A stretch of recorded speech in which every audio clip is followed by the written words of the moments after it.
Hello दोस्तों, स्वागत है आपका हमारे इस नई वीडियो में। आप इस वीडियो को देख रहे हो, इसका मतलब ये है कि आप बिटकॉइन के बारे में जानना चाहते हो। और अगर आप बिटकॉइन के बारे में जानना चाहते हो तो आप बिल्कुल सही वीडियो पर हो। तो ये वीडियो बेसिकली उन लोगों के लिए है जो बिटकॉइन के बारे में थोड़ा सा भी नहीं जानते हैं, और उन लोगों के लिए भी है जिनको बिटकॉइन के बारे में थोड़ी बहुत नॉलेज है। तो बिना टाइम वेस्ट करते हुए लेट्स बिगिन। सो हेलो, मेरा नाम है विकास और आप देख रहे हो हमारी वीडियो जिसका टॉपिक है व्हाट इज बिटकॉइन। बिटकॉइन क्या होता है? बिटकॉइन एक ऐसा वर्ड है जो गूगल के सर्च लिस्ट पर सबसे टॉप पे रहता है। ऐसा क्यों? इसको इस तरह से समझते हैं कि अगर आपको पैसे कमाने हैं तो आपको कुछ न कुछ काम करना पड़ेगा। आपको कोई पैसे तभी देगा जब आप उसका कोई काम करोगे। जब किसी की जॉब लगती है तो उसे डेली ऑफिस जाना पड़ता है, काम करना पड़ता है, तभी उसको पेमेंट मिलता है। और अलग अलग समय पर पैसों की वैल्यू अलग अलग चीजों पे रिप्रेजेंट होती है। जैसे पहले के समय पर लोग अनाज, चावल, गेहूं देकर लोगों से काम करवाते थे। फिर कुछ समय बाद लोगों ने सोचा कि कुछ ऐसा चीज लेन देन के लिए यूज किया जाए जो लंबे समय तक खराब ना हो और जिसकी वैल्यू ज्यादा हो, तो उन्होंने सोने का इस्तेमाल करना शुरू कर दिया। फिर कुछ समय बाद गवर्नमेंट ने कहा कि अब आपको लेन देन के लिए गोल्ड कैरी करने की जरूरत नहीं पड़ेगी। आप मार्केट में कुछ भी खरीदने जाओगे तो आपको सोना लेकर साथ नहीं जाना पड़ेगा। आप अपना सोना गवर्नमेंट के पास जमा कर दो, बदले में आपको एक रिसिप्ट मिलेगी रुपयों के नोटों के रूप में, जिससे आप ट्रांजैक्शन कर सकते हो, आप लेन देन कर सकते हो। और वही नोट आज हम यूज करते हैं, और इन नोट्स को यूज करके हम कुछ भी खरीद सकते हैं। जिसके पास बहुत सारे पैसे होते हैं वो रिच है, वो अमीर है, और जिसके पास नहीं है वो गरीब है। और जिसके पास पैसे नहीं होते हैं उनको बहुत सारी फाइनेंशियल प्रॉब्लम्स होती है। और अगर ऐसा है तो फिर गवर्नमेंट बहुत सारे नोट्स को प्रिंट करके सबको देकर सबकी प्रॉब्लम सॉल्व क्यों नहीं कर देती है? लेकिन ऐसा करके कोई फायदा नहीं है।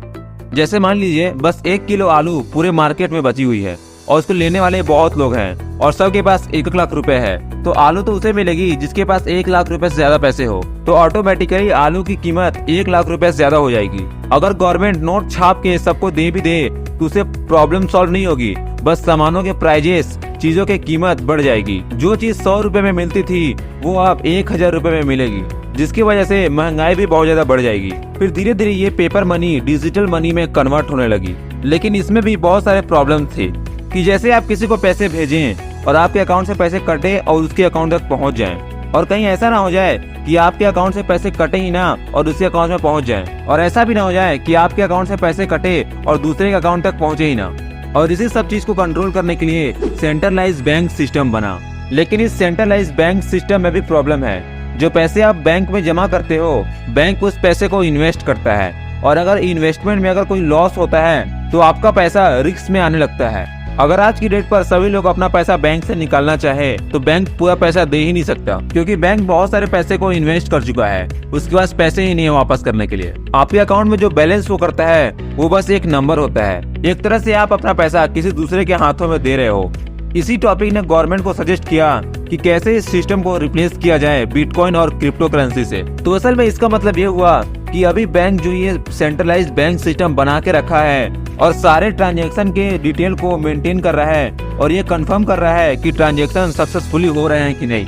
ऐसे ही हम बिटकॉइन को भी देख सकते हैं। वैसे तो बिटकॉइन के अलावा भी बहुत सारे क्रिप्टो करेंसी के कॉइन मार्केट में आ गई है, लेकिन हम बिटकॉइन को एग्जाम्पल लेके चलते हैं। जब आप पेटीएम से कोई प्रोडक्ट बाय करते हैं और कोई ट्रांजैक्शन करते हैं तो आपको कुछ रिवॉर्ड पॉइंट मिलते हैं। जनरली वो रिवॉर्ड पॉइंट्स पेटीएम पर ही काम करते हैं, लेकिन अगर वो रिवॉर्ड्स पॉइंट्स बाहर के एप्लीकेशन में भी काम करने लग जाएं तो उनकी वैल्यू बढ़ जाएगी। सेम ऐसा ही होता है बिटकॉइन के केस में। बिटकॉइन एक क्रिप्टो करेंसी है। आगे चलकर इसकी वैल्यू, इसकी एग्जिस्टेंस किस लेवल पर होगी ये डिपेंड करेगा कि लोग इसे कितने पसंद करते हैं, ये कितना एक्सेप्टेबल है। बिटकॉइन एक क्रिप्टो करेंसी कॉइन है, इसकी कोई फिजिकल आइडेंटिटी नहीं है। जब आप बिटकॉइन खरीदते हो तो इसका मतलब ये नहीं है कि आप कोई चीज खरीद रहे हो।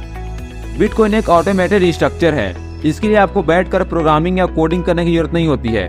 इसकी एल्गोरिथम भी ऑटोमेटेड चलती है, लेकिन एल्गोरिथम रन करने के लिए भी सिस्टम और कंप्यूटर की जरूरत पड़ती है।